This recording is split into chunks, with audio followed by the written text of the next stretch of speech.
Want to, but would you say you're prepared not to play? We've approved the strike authorization vote, which means that we're able to formally lock out whenever we want because we have majority of the players' votes behind us. I think that for me personally, like the closer it gets to WNBA season, we're prepared to do it, to not play, but That's Breanna Stewart, one of the biggest stars in the WNBA, confirming what everyone feared. The Players Union has approved a strike authorization vote. They're prepared to sit out the entire season if they don't get what they want. And here's what makes this terrifying for the league. She just admitted that only the top 10 to 15 players can actually afford to strike. The rest of the roster, they need their paychecks, but they're willing to walk anyway. I was here. Let me play Sophie. We had a big old meeting this week. And? Negotiations are in process. To get things moving? In hopes of getting it moving, because it has not been moving at all. Both sides are kind of getting, frustrated, but I know us players are holding our ground, so it should be interesting. At the end of the day, depending on where these negotiations go, like if you give these players what they want, you're going to get all the best players. Therefore, you're going to win. Therefore, your ticket sales are going to be up. Everything's going to be up. But that's what these negotiations are, is finding where that middle is. Yeah. It sucks because it's like how our negotiation, how that's going. It's like we're the laughing stock of sports right now. Sophie Cunningham frames this as a negotiation problem. Both sides frustrated. Players holding their ground, trying to find that middle, sounds reasonable, right? But here's what she's not telling you. The latest proposal from the NBA would give max contract players $2.4 million in 5 years. The average player would be making $1 million annually by year 5. That's nearly a 10 times raise from current salaries.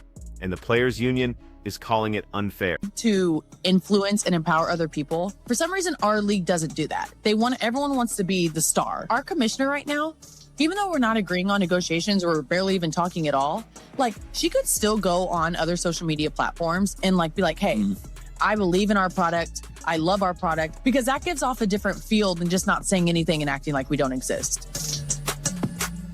No, it's because the WNBA owners and NBA owners are fed up with you guys. Now watch this part carefully. Sophie says the commissioner could be promoting the product on social media, acting like they exist, believing in them, but she's missing the point entirely. The NBA owners aren't silent because they don't believe in the product. They're silent because they're fed up. 27 years of financial losses, hundreds of millions in subsidies, and now, when they're offering raises that would make most professional athletes jealous, they're being told it's not enough. The silence isn't neglect, it's frustration. But I know, personally as WNBA players, it's we've signed however many CBA deals before, and we just don't want to get gypped. We don't want to feel like we're signing something and we're actually getting screwed, because now we know how much you need us. We see the valuations between all the teams and all the things and the expansion fees, and it's no, there's a lot of money behind this, so don't forget to pay us too. Are you sure you don't want a policy against weed? Are you sure about that? So it's just really a back and forth battle. Would you say y'all are prepared not to? Breanna Stewart just revealed the core problem with this entire negotiation strategy. She says they don't want to get gypped, they don't want to sign something and feel screwed, because now they know how much the owners need them. They see the expansion fees, the team valuations, all that money behind the scenes. But here's what that analysis misses. Every single dollar of those valuations exists because the NBA has subsidized this league for nearly 3 decades. Those expansion fees, they're based on projected future revenue that hasn't materialized yet. The valuations, they're speculative, banking on continued growth that requires the season to actually happen. If push comes to shove, because, like you said, you're comparing apples to oranges. The W and the NBA, contracts are vastly different. Very skewed, yeah. So it's the top 10, maybe 15 players can survive without a W contract. Right. But the rest, it's no, you don't want to go that much without getting paid. I feel like the PA is doing a great job of making sure that we have the amenities and the resources, and if we don't get what we want, we will sit out. But we And there it is, the admission that exposes the fracture inside the Players Union. Stewart tries to sugarcoat it, but she just confirmed what ESPN reported. There's a split among the players themselves. The top-tier stars can survive a strike. They've got overseas contracts, endorsement deals, financial cushions. But the rest of the league, they're one missed paycheck away from serious financial trouble. Yet the union leadership is pushing this strike authorization anyway, betting that the rank-and-file players will hold the line even when their bank accounts start hitting zero. Here's what makes this situation unprecedented. For the first time in WNBA history, the league is moving to a revenue-sharing model. No more hard salary cap with rigid structures. The new proposal would blow the old system out of the water. Maximum salaries would jump from $241,000 to potentially $2.4 million in 5 years. Average salaries would climb from approximately $130,000 to over $1 million annually. Role players would see their compensation increase by 800%, but the players' union sees those numbers and thinks they're being lowballed. Why? Because they're comparing themselves to NBA players who generate billions in annual revenue. The problem with that comparison is fundamental. The WNBA has never turned a profit. Not once in 27 years. Every salary, every charter flight, every improved facility has been funded by NBA subsidies. The league lost approximately $10 million in 2023, even with Caitlin Clark's rookie season driving record viewership. The new CBA proposal includes performance escalators tied to specific revenue benchmarks. If the league hits certain growth targets, player compensation automatically increases.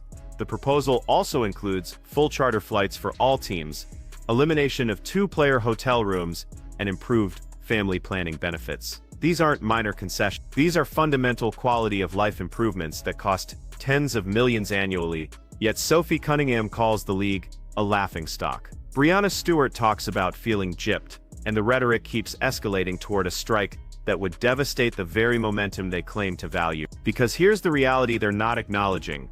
The new fans don't care about CBA negotiations. The casual viewers who started watching because of Caitlin Clark aren't going to wait around while the players' union fights for bigger pieces of a pie that doesn't exist yet. The players keep talking about leverage. They think the expansion fees and team valuations prove they have power. But those valuations are built on projected future revenue. The Golden State Valkyries paid $50 million for an expansion franchise based on the assumption that WNBA growth continued. The Toronto expansion is negotiating a similar fee. Those numbers assume the league plays its 2025 season and maintains the momentum from 20. A strike doesn't preserve that value. It destroys it. Every missed game is lost revenue that can never be recovered. Every canceled broadcast is a broken promise to networks that paid premium rates for WNBA content. Every empty arena is a refund to season ticket holders who won't renew next year. The players think they're negotiating from strength, but they're actually holding a grenade with the pin pulled, threatening to blow up their own leverage. And the public perception problem is getting worse by the day. The NBA leaked the proposal details for a reason. They want fans to see exactly what's being offered. $2.4 million maximum salaries, $1 million average contracts, full charter flights, improved benefits. When casual fans see those numbers and then hear players talking about strikes, the sympathy evaporates. The narrative shifts from support the players to these players are ungrateful. Watch what happens on social media every time a player mentions striking. The comments aren't supportive. They're hostile.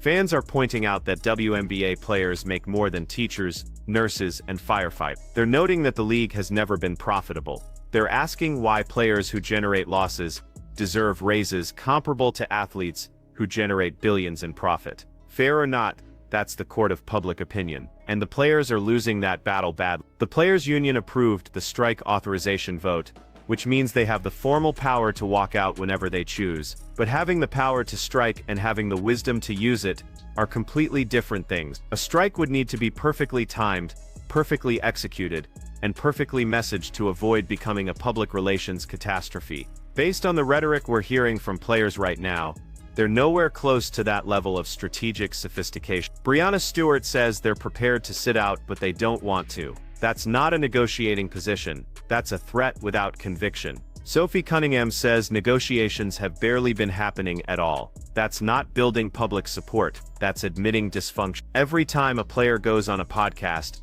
and talks about being willing to strike, they're giving the NBA owners more ammunition and losing more fan support. The fracture inside the players' union is going to get worse as we get closer to the season. Those top 15 players who can afford to strike, they're not feeling the same pressure as the player making minimum salary who needs every paycheck. When the union leadership calls for a walkout, and the rent is due and the car payment is overdue, how many players are actually going to hold the line? Stewart admitted the answer, not many. And here's the detail that should terrify the players' union.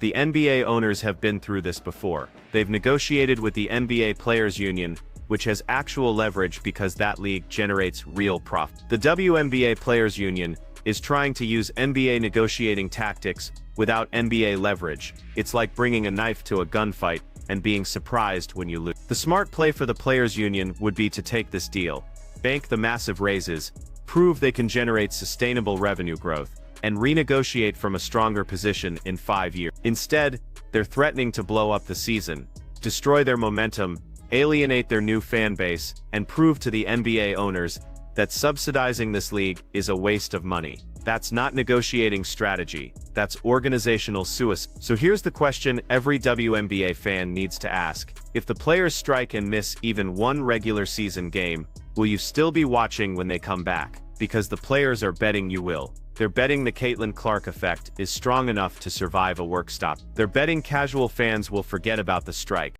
and come back like nothing happened. Are they right? Drop your answer in the comments, because this decision is going to define the next decade of women's professional basketball.